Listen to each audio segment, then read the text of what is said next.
Vamos começar do ponto que você pediu, que é realmente falar sobre topologia na reta, né? E é aquilo que a gente for precisando, né, de coisas anteriores, aí eu vou dando as pinceladas necessárias para poder compreender, tá? Ok? Bom, topologia na reta. Bom, a topologia em si, ela tem um pensamento mais geral do que simplesmente de você fazer um estudo da própria reta, né? Tem um curso específico realmente falando somente sobre topologia, só que os conceitos, as definições, elas se tornam um pouco mais generalizadas, né? E aí, se porventura no futuro você vier estudar isso, você vai ver novamente essas coisas, só que com elementos um pouquinho diferentes, tá? As definições que temos, por exemplo, de aberto, de fechado, vêm de uma maneira, digamos, até como se fossem resultados já vistos aqui. A gente começa o estudo de topologia na reta de um formato simples e aí vão tirando conclusões a partir desse formato que vai dar exatamente as definições da topologia geral. Então, a topologia geral, ela na realidade, ela pega, né, um momento da topologia da reta mais avançado, digamos assim. Então a gente vai lidar com detalhes pequenos e avançando até chegar a um ponto onde ali pode ser o conceito da topologia geral, tá? Bom, e de uma certa forma acaba sendo uma ideia até invertida do que se vê na topologia geral. Por exemplo, na topologia geral, a gente já define o que é um conjunto aberto e o que é um conjunto fechado, tá? Na topologia, e aí, dentro dessa definição, na própria definição da topologia geral, se constrói as propriedades dessa relação, dessa coleção de conjuntos que são chamados conjuntos abertos, tá? E aí, essa definição que vem na construção da topologia em si, né, que é uma estrutura, que é como se fosse uma formatação de um espaço onde você caracteriza determinados conjuntos como conjuntos abertos que vão satisfazer determinadas propriedades.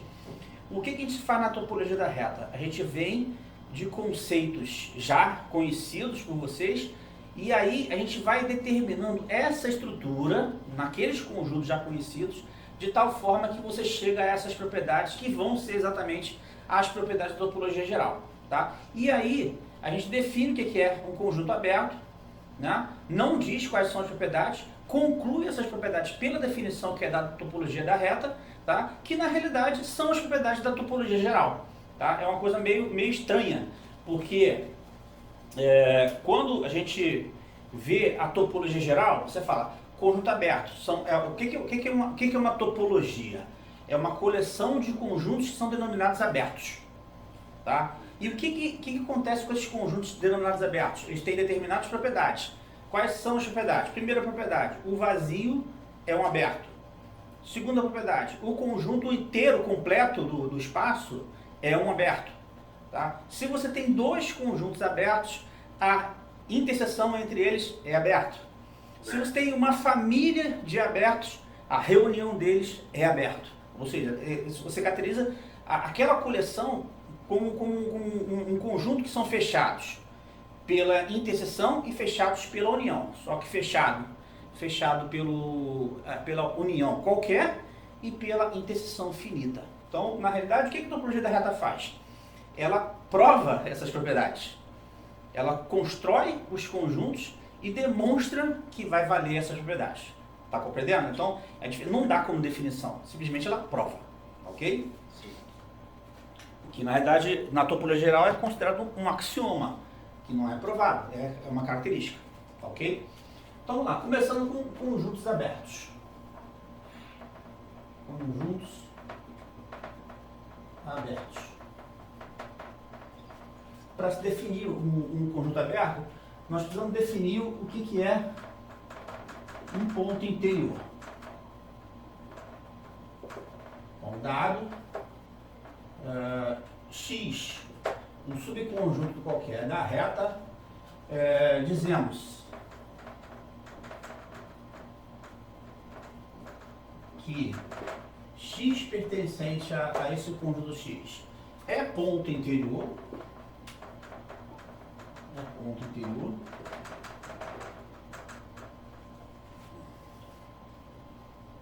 quando existe um intervalo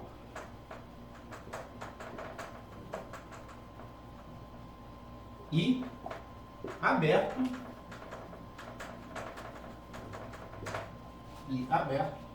tal que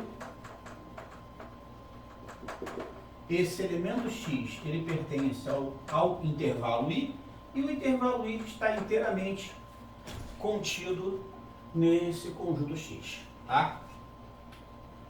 Bom, isso é uma forma de você caracterizar um conjunto, um elemento como sendo interior, mas existem outras maneiras, de forma equivalente, né? De forma equivalente,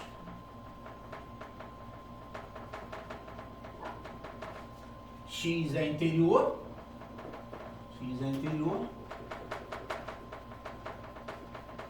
se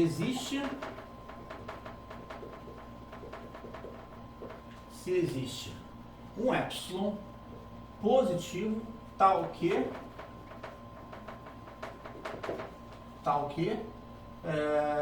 o intervalo x menos epsilon, x mais epsilon está contido em x. Ou ainda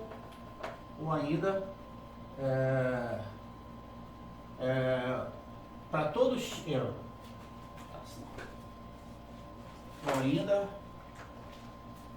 módulo de x menos epsilon, x menos y menor do que epsilon implica no y também pertencer ao conjunto x, tá?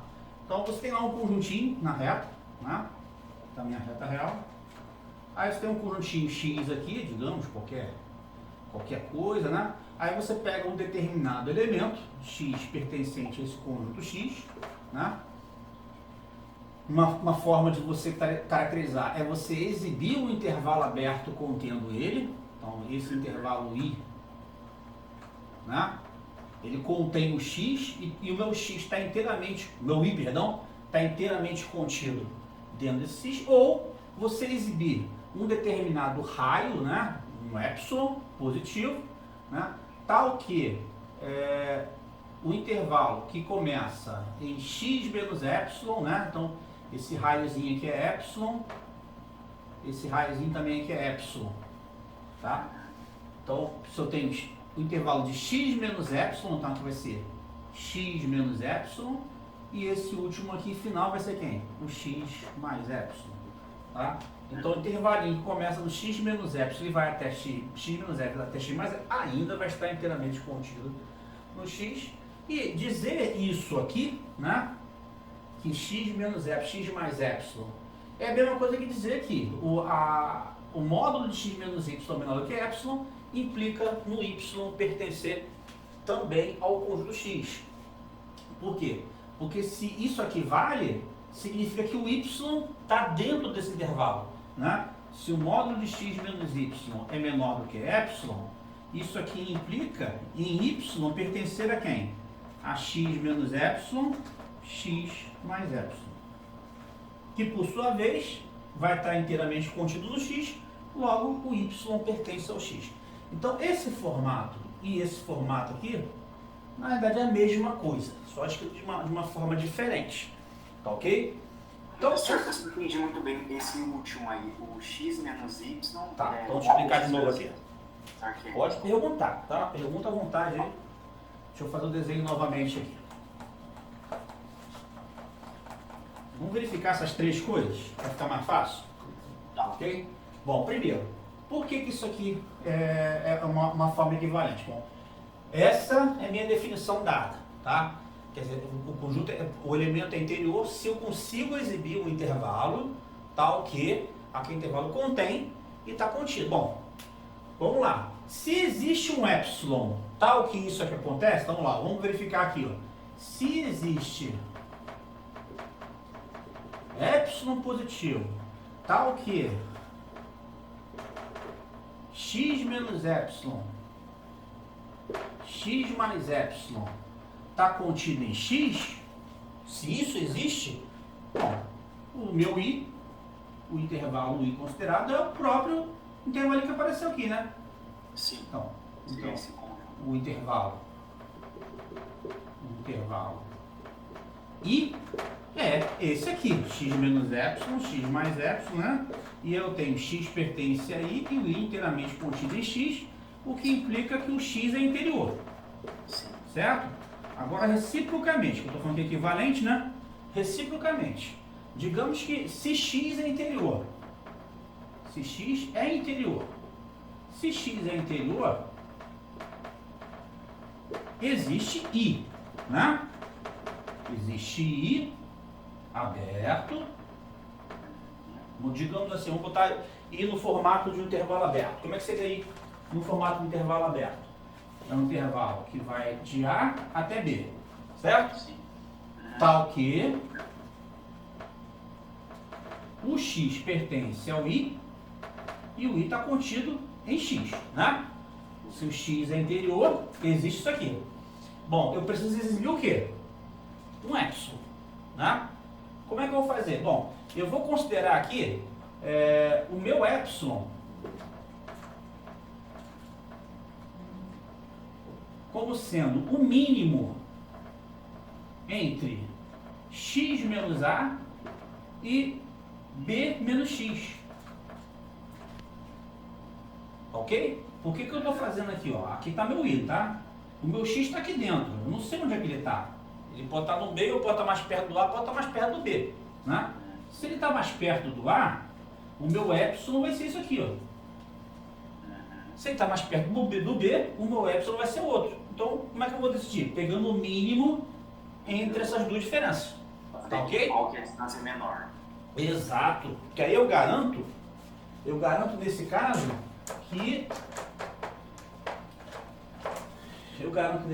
que assim, né?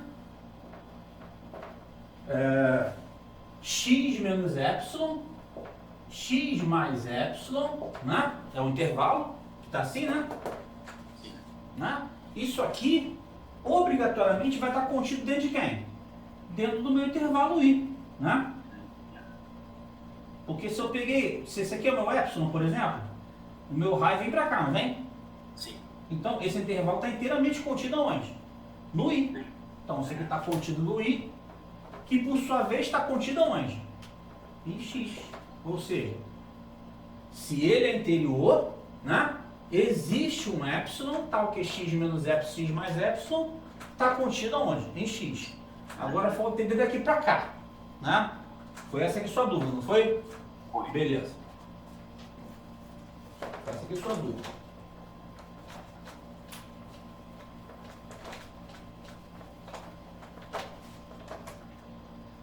Bem, agora vamos considerar aqui, né? Já é válido essa situação aqui, ok? Vamos supor que isso aqui seja verdade. Então suponha que módulo de x menos y menor do que epsilon implica no y pertencer a x. Né? Existe, né? Existe epsilon positivo, tá ok? Tal que isso acontece. Tá? Vamos verificar que o x aqui, ele é ponto interior. Tá ok? Bom, para ele ser ponto interior, eu tenho aquelas duas condições agora. Ou eu exibo um intervalo i qualquer, ou eu exibo o intervalo dessa forma, contido em x. Né? Bom, se existe um epsilon tal que isso aqui acontece, né? Então, x menos epsilon, x mais epsilon, isso aqui está contido em x. Que de fato,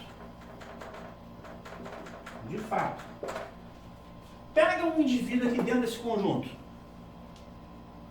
um y. Se y pertence a x menos epsilon, x mais epsilon, tá ok? Tá bem. Significa o quê? Que a distância de x a y é menor do que y. Concorda? E eu já falei aqui que se isso acontece, o y pertence a quem? Pertence a x.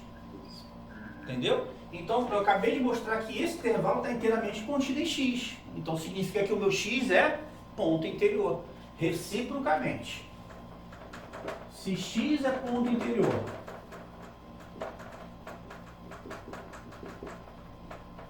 de x, né? Então vem para cá. Existe um epsilon positivo, tal que o que acontece? X menos epsilon, x mais epsilon está inteiramente contido onde? Em x, né? Bom, agora eu preciso verificar o quê? Que o módulo de x menos y menor do que epsilon implica no y pertencer a quem? A x. Bom, se módulo de x menos y é menor do que epsilon, então, onde é que está o y? O y pertence a quem? A x menos epsilon, x mais epsilon. Não é? E já sabemos que isso aqui está contido onde? Em x. Então, o módulo de x menos y menor do que epsilon implica no y pertencer a quem? A x. Tá ok? Certo? Então, a equivalência é bem direta, de uma para outra, não tem muita coisa. Mas compreendeu? Sim. Fechou? Fechou. Muito bem. Tá legal. Agora eu vou pegar aqui alguns exemplos para a gente poder chegar aos resultados importantes de conjuntos de... Ah, faltou aqui falar um detalhe aqui.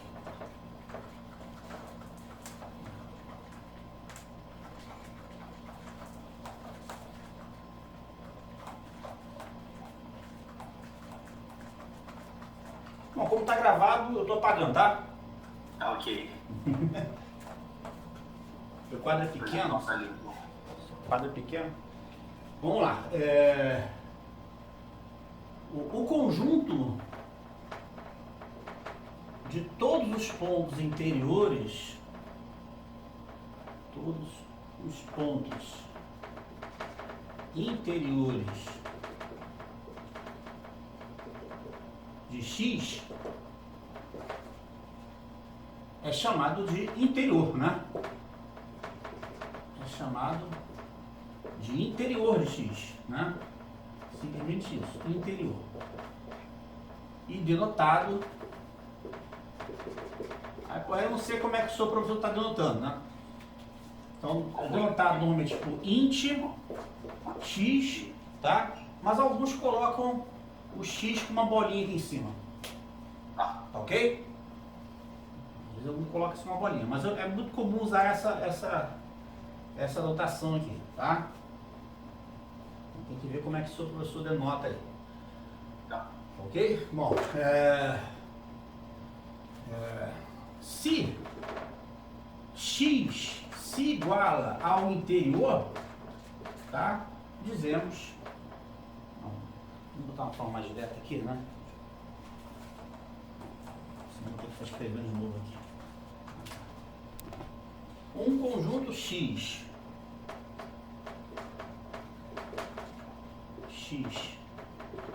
é dito aberto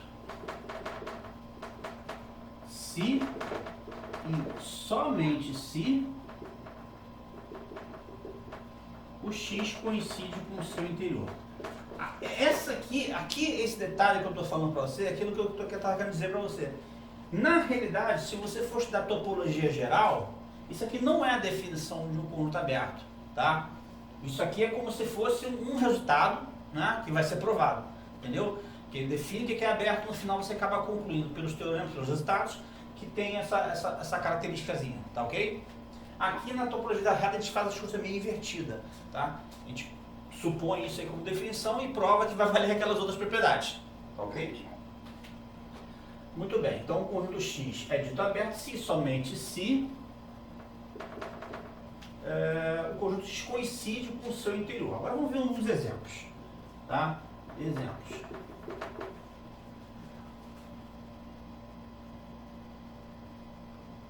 Bom, primeiro, se x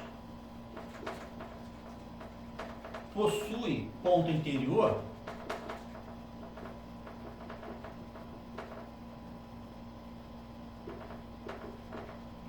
então x é infinito, né? Você nem precisa garantir, nem pensar muito, né? X é infinito. Ok? Porque se ele possui ponto interior, ele tem que conter um intervalo. Né? Se ele contém um intervalo, o intervalo é infinito, então ele tem que ser infinito. Tá? Dessa forma,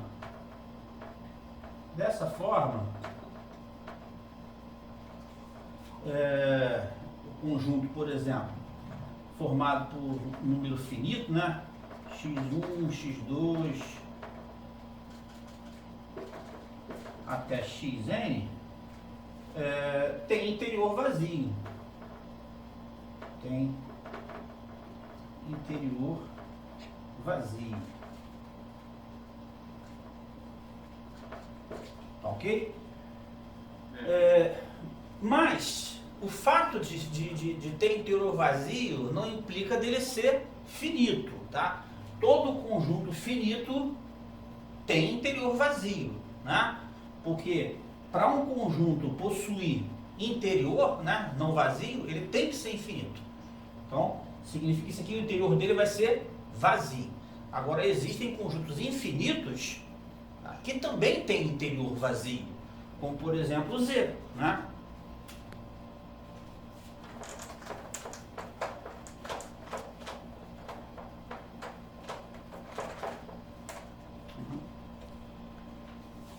No entanto, existem conjuntos infinitos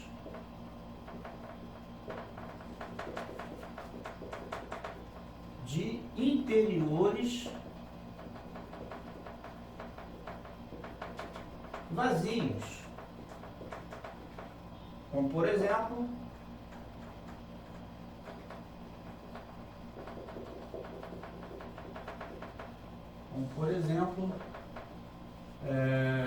Z, Q, R menos Q, tá? Todos esses conjuntos que eu acabei de enumerar ali, eles têm interior vazio. Você sabe por quê? Consegue entender por que ele vai ter interior vazio? Eu acho que é porque você não consegue exibir um anterior, não é? Sim. Não existe nenhum ponto interior. O interior dele é vazio. Tá? Por que o interior dele é vazio? Você consegue entender isso?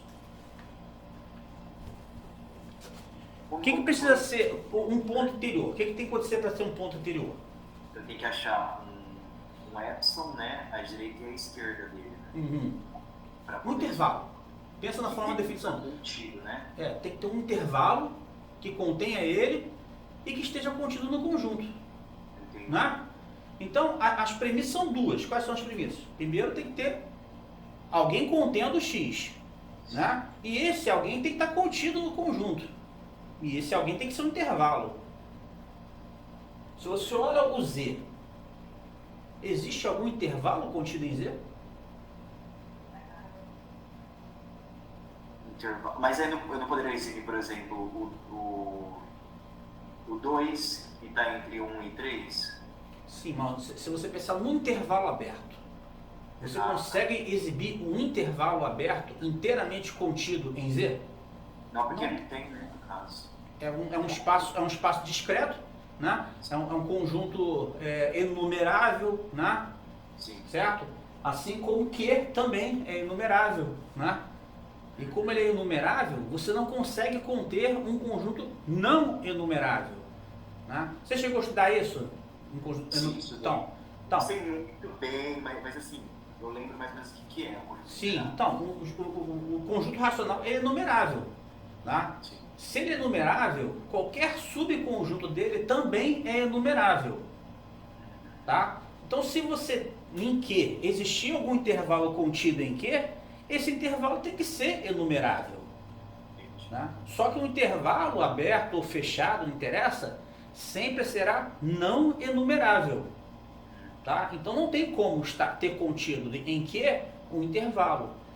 Ou seja, não tem como exibir um ponto interior. Não existe ponto interior para Q, não existe ponto interior para Z, também não existe ponto interior para R menos Q também. E aí para os naturais? Muito menos naturais, porque os naturais estão contidos em Z, muito menos. Ah, Então esses conjuntos têm interior vazio. Não começa por aí, tá? Tá, entendi. Entendeu, né? Entendi. Bom, vou pegar outros exemplos aqui.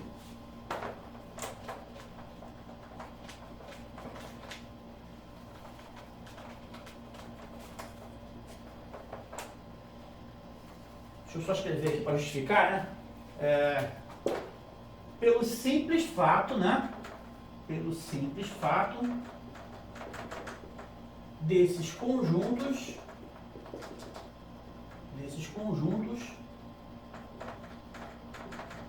não conterem intervalos abertos.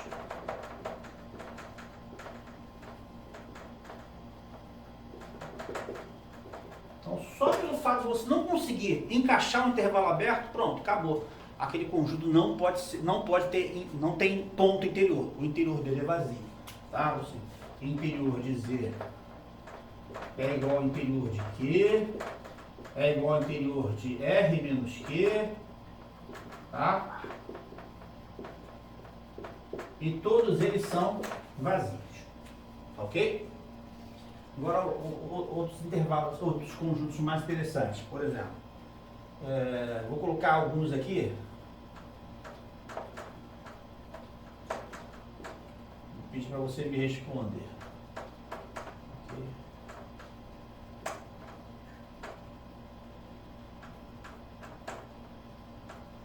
Vou botar Y, Z.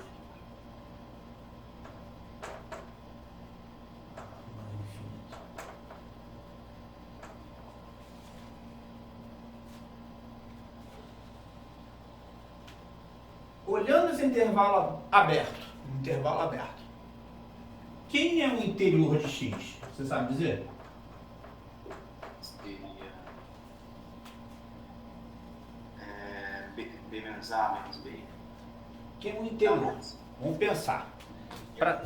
O interior são formado por todos os pontos interiores.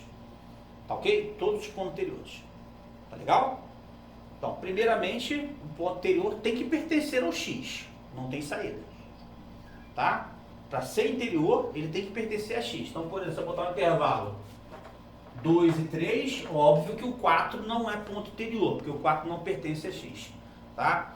Agora, se eu pego 2,5, 2,5 é ponto interior? É. Por que é? Porque ele está entre 2 e 3, né?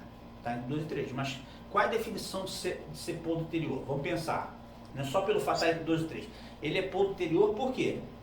Porque eu consigo exibir um intervalo que contém ele e que está contido no X. Me diz quem é esse intervalo. Oi? Me diz quem é esse intervalo. Esse intervalo poderia ser 2,6 e 2,4, por exemplo. 2,6 e 2,4. Que Certo? a opção seria 0,1, né? Sim. É que você está com a cabeça no epsilon, né? Na verdade, você precisa de um intervalo que contenha ele. Você tem um intervalo aqui na tua cara, meu amigo. Qual é o intervalo que está na tua presença aqui, que contém todos os elementos de X, e sempre esse intervalo vai estar contido em X? Todos eles? Eu só quero um intervalo. Só um intervalo? Só um intervalo. Um intervalo que contenha o elemento de X e esse intervalo também está contido em X. Quem você acha que vai ser o intervalo? É tão na cara que você nem vê.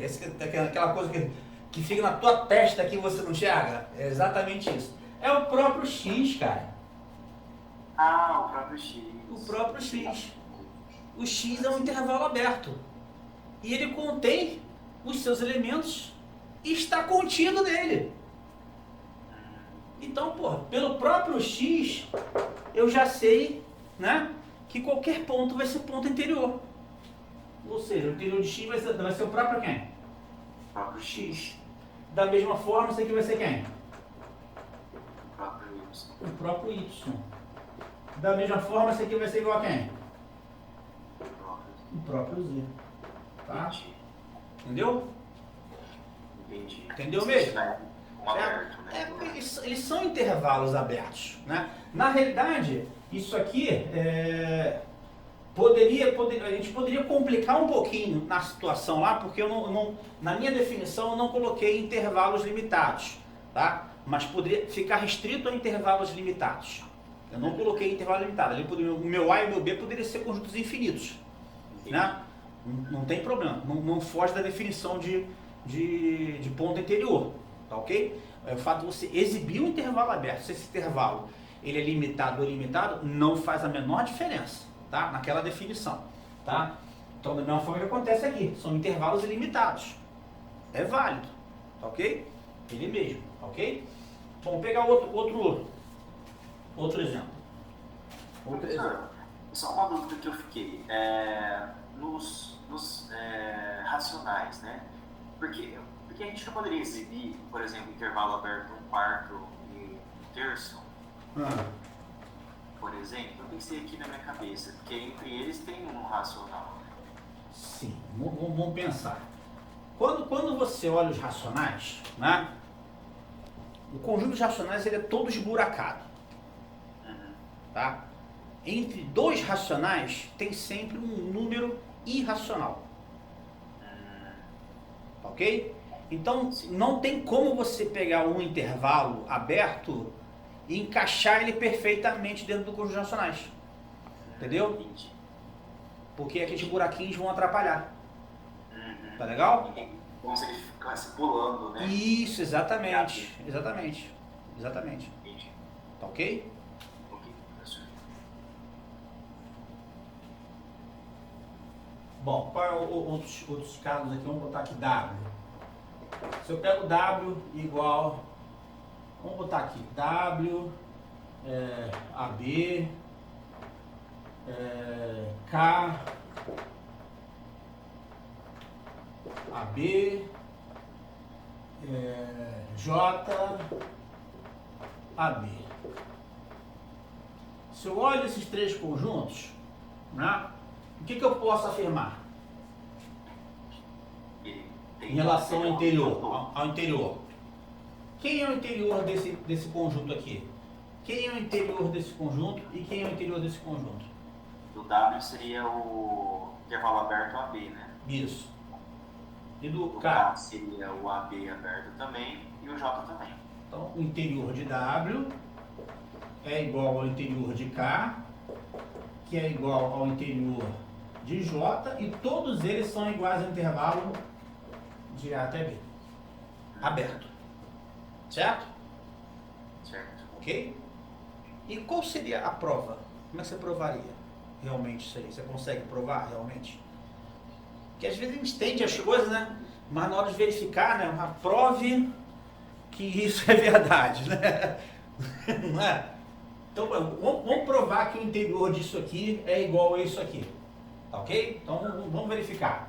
Então vamos verificar. Porque você falou exatamente isso, né? A dificuldade às vezes é na demonstração, não é? Né? Às vezes você entender o que está acontecendo é fácil, mas na hora de prova, e agora? Né? Pior. Certo? Bom, para eu verificar realmente que o interior de W é esse intervalo aqui, são dois conjuntos, né? Que interior de W é igual a isso aqui, né? Tá ok? Muito bem. Para eu provar isso aqui, eu tenho que provar que um está contido no outro. Isso está contido nesse, isso está contido nesse. Tá? Então, se Y pertence ao interior de W, vamos botar X, né? X pertence ao interior de W. O que acontece? pode exibir Existe um intervalo, né? Ou um epsilon positivo, né? Certo? Fala x menos epsilon, x mais epsilon. Né? Então, existe epsilon positivo, tal que, né? X menos epsilon,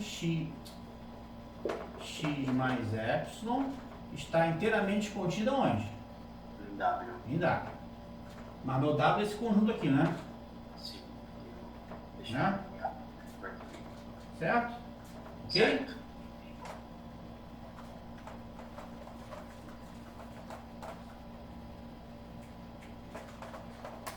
Né? Então vamos lá. Assim, dado y pertencente a x menos epsilon, x mais epsilon, né? Y, ele vai ter que ser maior do que A e vai ter que ser menor do que B. Né? Porque está inteiramente contido. Né? Porque ele está inteiramente contido, né?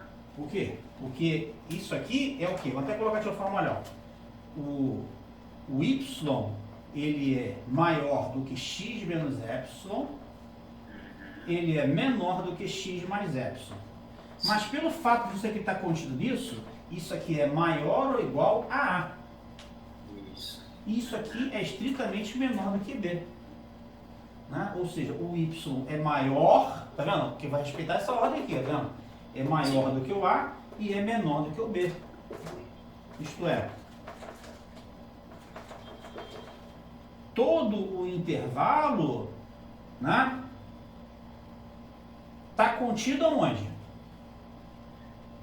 No fechado em A e aberto em B.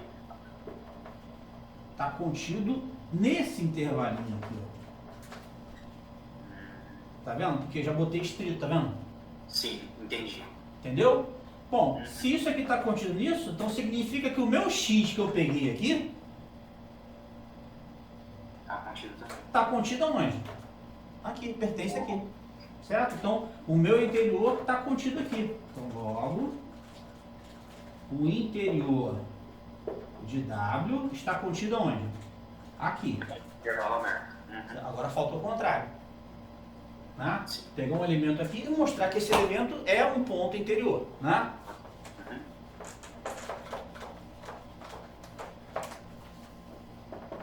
Se x pertence a B, agora vem a jogada que é aquela jogada óbvia que a gente não vê. Né?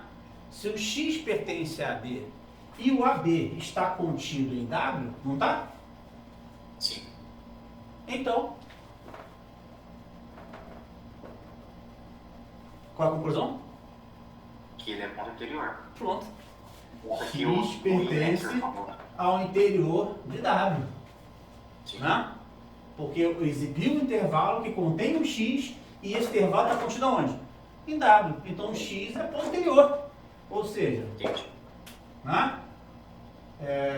Assim, a B está contido no interior de W. Né? Então, conclusão. Se o interior está contido em AB e o AB está contido no interior, então o interior de W vai ser o intervalo aberto AB. Entendi. Entendeu? Certo? Muito bem. Tá conseguindo entender, gente? Tá beleza? Ótimo. Se tiver alguma dúvida, me para mesmo, cara.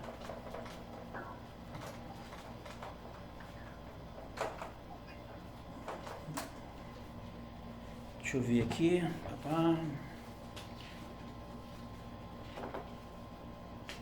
Bom, eu resumi bastante coisa aqui, mas não sei se a gente vai conseguir fazer tudo pelo tempo, mas que ideia a gente faz, tá? Bom, outros exemplos o vazio e R são abertos.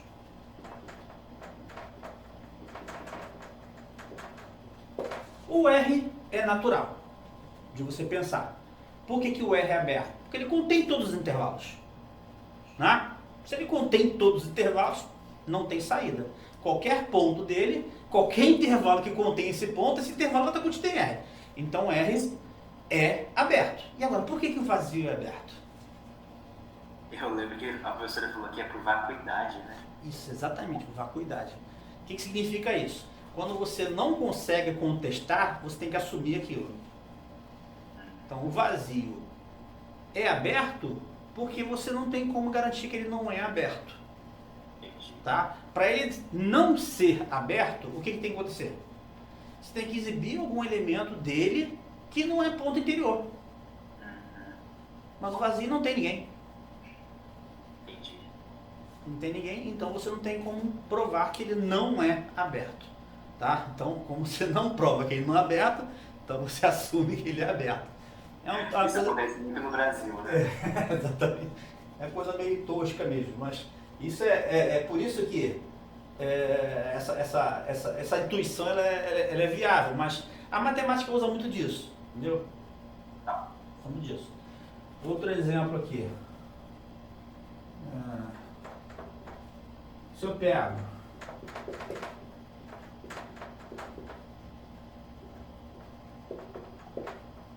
A é aberto.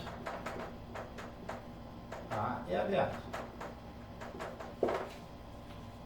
Por que isso é aberto? Porque a união dos dois não aberta. Exatamente, só que eu não provei ainda. Só que eu não provei. É simples, que qualquer elemento que você pegar é aquela mesma ideia, tá? Se eu pego um elemento de A, ou ele vai estar nesse intervalo ou vai estar nesse, né? Sim. Se ele está nesse intervalo, o próprio intervalo vai ser aquele intervalo da definição. Né? Se ele está nesse intervalo, esse intervalo vai ser aquele intervalo da definição. Então, qualquer ponto que pegar, eu consigo exibir um intervalo que contém ele, que está inteiramente contínuo no conjunto. Então, no caso, para mim provar, eu teria que provar separadamente.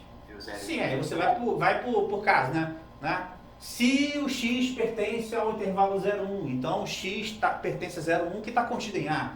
Se o x pertence a 2,5, então o x pertence a 2,5 que está contido em A. Então é sempre ponto interior. Então a união vai ser também ponto. Entendeu? Muito bem. Agora vem um teorema. Vem um teorema.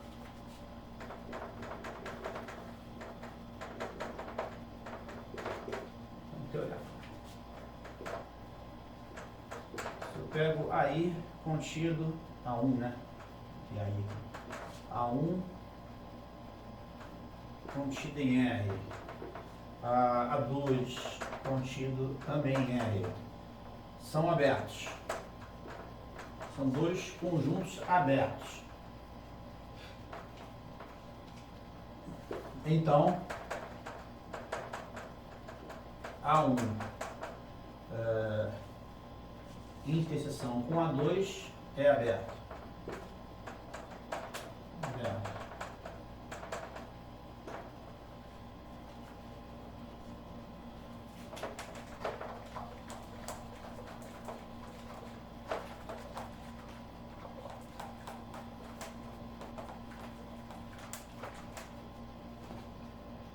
Depois vem B.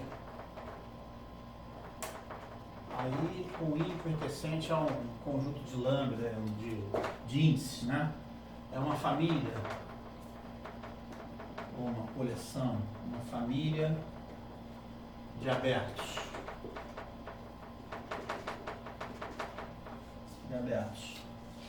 Então, a reunião dos AI com I pertencente a esse L também é aberto.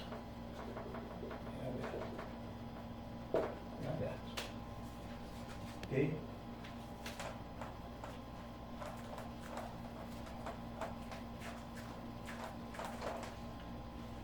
Vamos lá, vamos provar isso aí. Tá ok? Bom, demonstração. Para você provar que um conjunto é aberto, você tem que mostrar que ele coincide com o seu interior. Né? Ou melhor dizendo, qualquer ponto, né, dele é ponto interior dele, porque o conjunto interior sempre você vai, o interior de A está sempre contido no A. Então isso aqui nunca você vai provar. Mas você tem que provar isso aqui, ó, que o A está contido no interior de A. Tá? Então essa é a chave para você mostrar que um conjunto é aberto. Isso aqui você pode ignorar, porque já é verdade. Tá ok?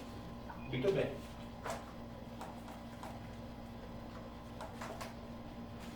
Muito bem. Vamos mostrar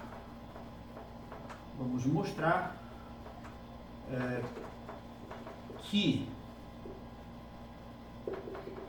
A1 interseção com A2 está contido no interior de A1 interseção com A2, ok? E a reunião de AI com I pertencente a L está contido no interior, né, da reunião de AI com I pertencente a L. São essas duas coisas que a gente vai provar. Ok? Então primeiro vamos olhar isso aqui. Se X pertence a 1 em interseção com A2, então, você está conseguindo ver o quadro de Gin? Tá ficando embaçado não? Bem pouco, mas dá pra entender. Não, calma aí, porque a caneta está começando a falhar, deixa eu trocar aqui. Ok.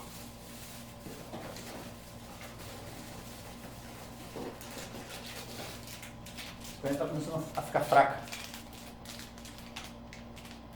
Você acha que eles não duram nada, cara? Não duram nada.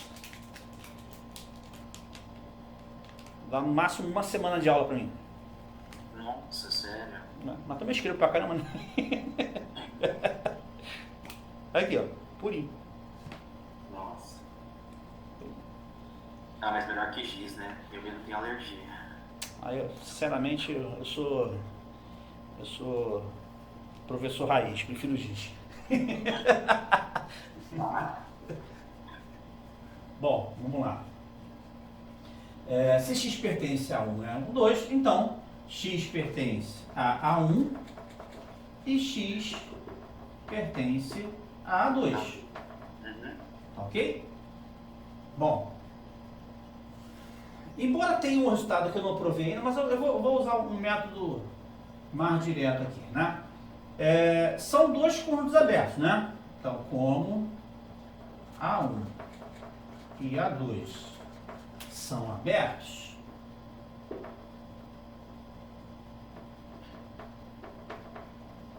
existem ε1 e ε2 positivos, né?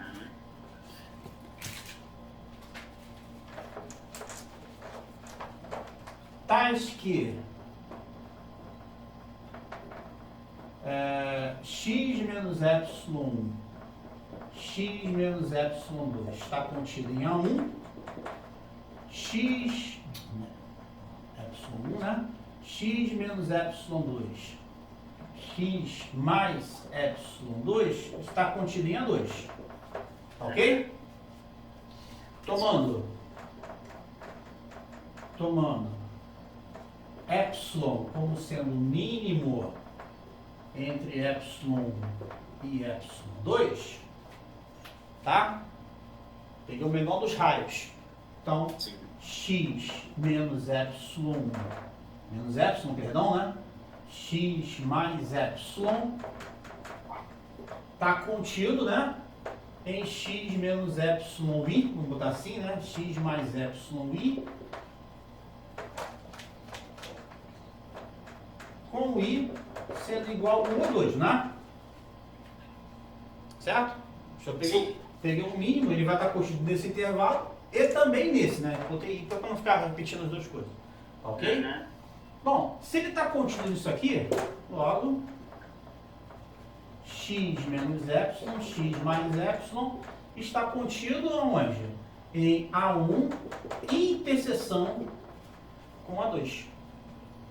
E vai estar contido nos dois conjuntos. Sim. Certo? Então está contido na interseção. Bom, se x menos epsilon está contido na interseção, logo x pertence ao interior de quem? De A1 interseção com A2. Ou seja, então, no caso, basicamente, é quando a gente pensasse numa reta, aí a gente pega lá o menorzinho deles, dos dois épsilons, isso. vai estar dentro dos outros, né? Dentro dos dois intervalos, dos dois conjuntos, A1 e A2. Entendi. Ok? Ok. Certo? Ou seja, peguei um elemento aqui e mostrei que esse elemento está onde? Está no interior dele, né? Sim. Que é o que fecha o assunto. Agora, o outro, né? Se X pertence à reunião dos A's com o I pertencente a L. Bom, o que significa isso? Significa que existe, então, existe um I0 pertencente a L, tal que o X ele vai pertencer ao AI0. Se ele está na união, ele tem que estar em algum conjunto que faz parte daquela união. Não entendeu? Desculpa aqui, uma pessoa veio aqui, perdão. Tá, não, te espero. Da biblioteca. Não, ela já acabou já.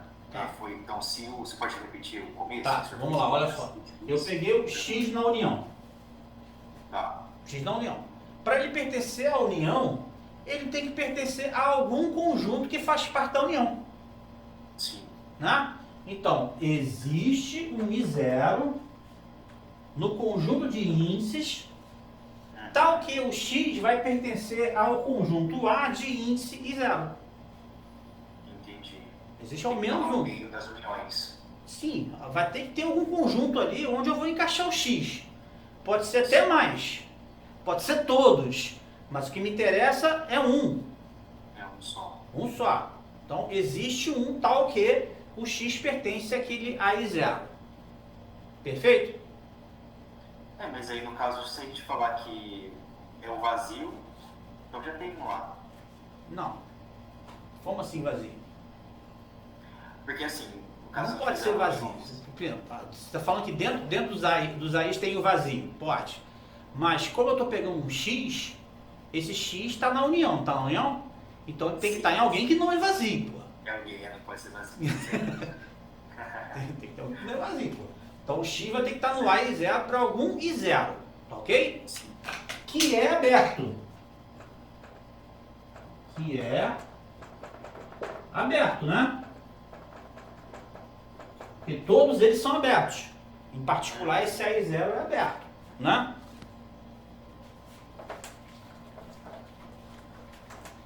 Assim, existe um épsilon positivo tal que, né, x menos épsilon, x mais épsilon está contido no AI0, tá?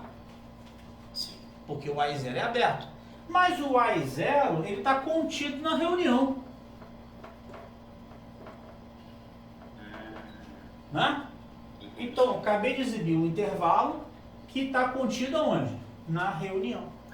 Então, logo, x pertence ao interior da união dos is. Certo? Então, peguei um elemento aqui e mostrei que ele está no interior. Então, ele tem que coincidir com o interior. Entendi. Perfeito? Perfeito, professor. Tá legal. Tá entendido aí? Vai me falando na hora aí, tá, cara? Que eu não tô olhando na hora aqui, não. Tô sem celular aqui. Eu acho que tem mais 3 minutos. Sério? Caraca. Vamos fazer então alguns exemplos. Ah, tem um corolário aqui. Tem um corolário. Tá. Bom,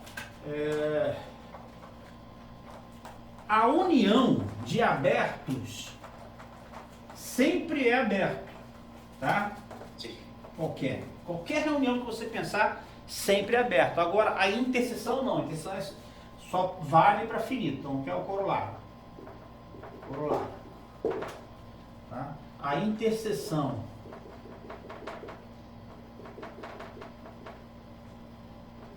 finita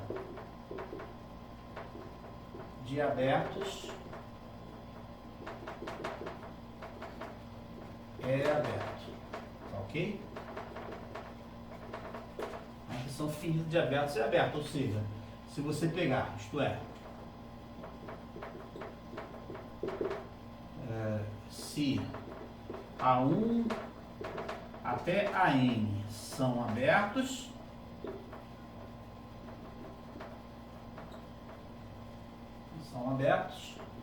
então a interseção dos AIs com I variando de 1 até N é aberto.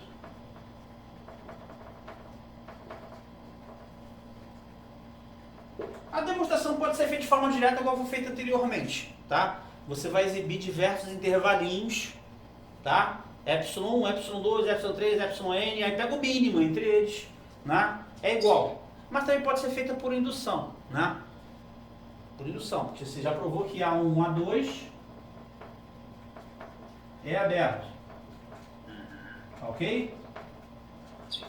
Aí você supõe que o AK, a reunião, né, até o AK seja aberto, ok? Aí você pensa em até AK mais 1, pensa em até AK mais 1, né? Você vai lá, pega a coleção A1, A2 até o AK mais 1, né? Aí de A1 até o AK é aberto por indução. É aberto por indução, minha hipótese de indução. E quando eu pego a interseção total, vai ser uma interseção de um aberto. Isso, exatamente. Se eu pego o total, se eu vou de A1, aí vem até o AK, aí eu acrescento o AK mais 1, isso aqui é aberto. Interseção de dois abertos. Aí eu tenho dois abertos, né? Um aberto com um aberto, que é aberto. Logo, isso aqui Isso é verdade. é aberto. Entendi. Ok? Mas você pode fazer de forma direta, né? Aquele teorema eu poderia já colocar já finito logo de uma vez. Era só pegar o mínimo entre os epsilons, que dá no mesmo, entendeu? A história se repetia da mesma forma, não teria muita dificuldade de fazer direto ali, tá? Tá ok? Bom, aí entra mais algumas coisas, mas deixa pra quarta-feira, tá bom? Deixa pra quarta-feira. Então na quarta-feira eu quero ver esse teorema que é bom aqui, importante, que fala sobre uma caracterização de conjuntos abertos, tá? Que você pode escrever como uma reunião enumerável de intervalos abertos. Todo conjunto aberto você pode escrevê-lo como uma reunião enumerável de abertos. É o teorema mais importante de aberto na topologia da reta, tá? E aí, se sobrar um tempinho, a gente já começa a falar de fechados. Entendeu? Aberto, fechado é como se fosse uma consequência, tá ok? Não, perfeito, professor. Nossa, foi ótimo. Gostou, cara? Gostei, deu pra abrir bem a visão agora. Eu dei uma acelerada pra gente poder ganhar tempo, porque tem muita coisa, né?